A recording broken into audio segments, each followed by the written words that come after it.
Hi, everyone. Welcome back. We'll spend the next few minutes talking about the documentary hypothesis. And this is very closely related to the reading that you're going to do this week. So perhaps this will shed a little additional light on the reading from Friedman. So, the documentary hypothesis, what is it?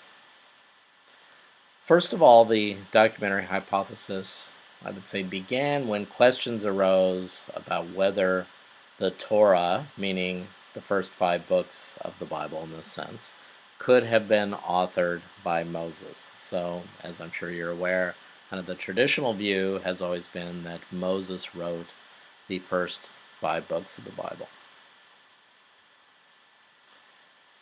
Although, way back when, a famous Jewish scholar by the name of Ibn Ezra, back in the 12th century, started to question this idea.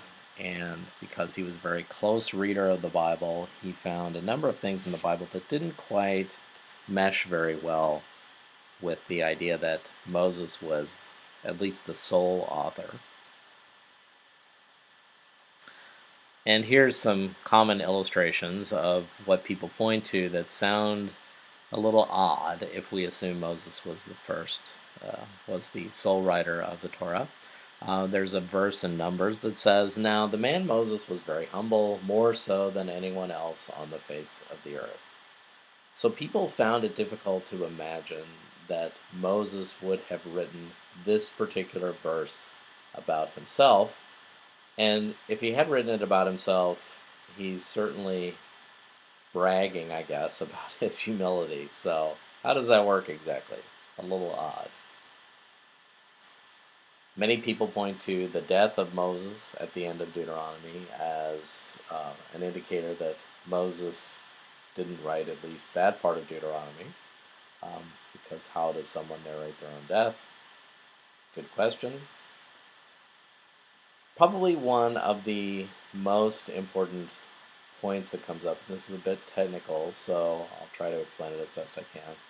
In the book of Exodus, God is appearing to Moses and the burning bush, and God says to Moses, "I am the Lord." And in this case, the Hebrew underlining this particular verse is the Lord is Yahweh, so it's the name of God.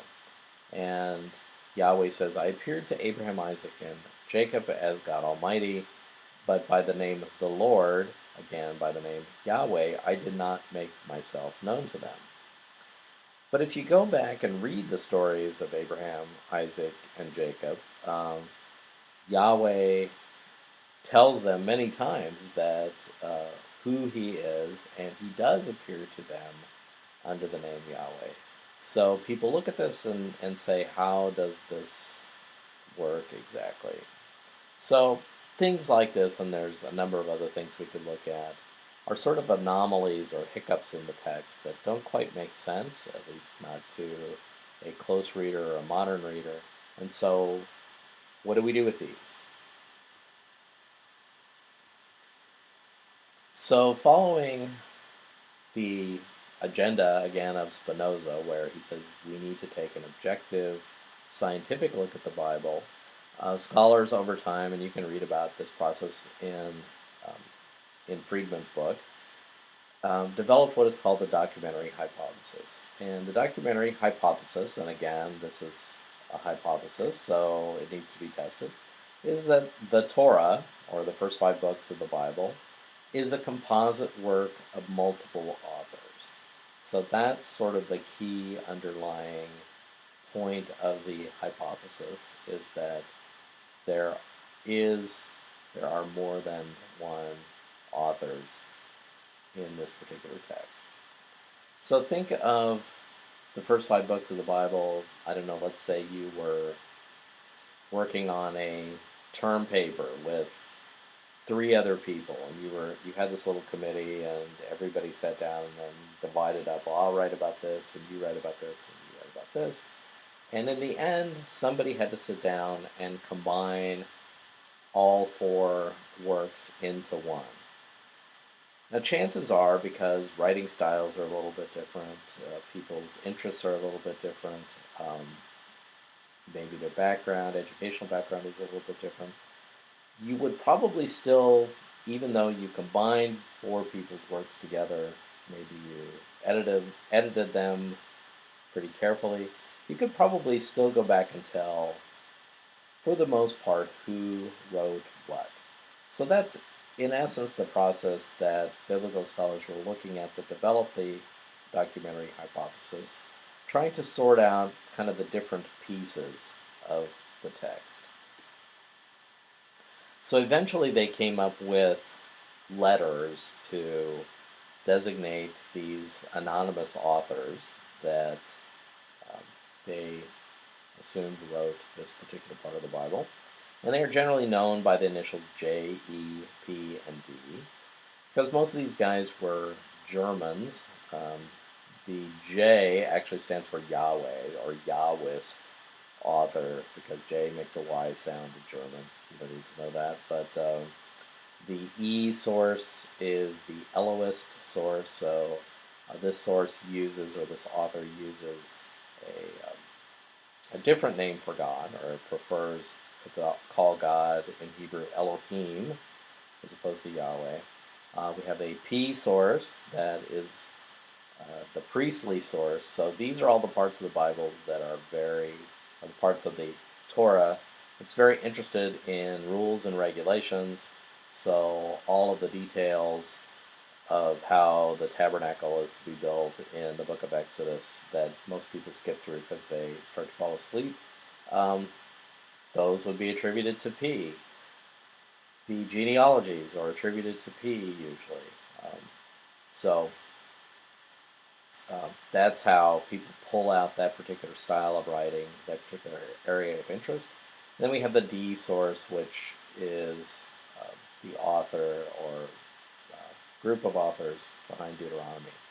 So another important point to think about is, even though the scholars that developed the documentary hypothesis look at four anonymous authors, writing in the ancient world was a huge project, and chances are this work was done by groups of people.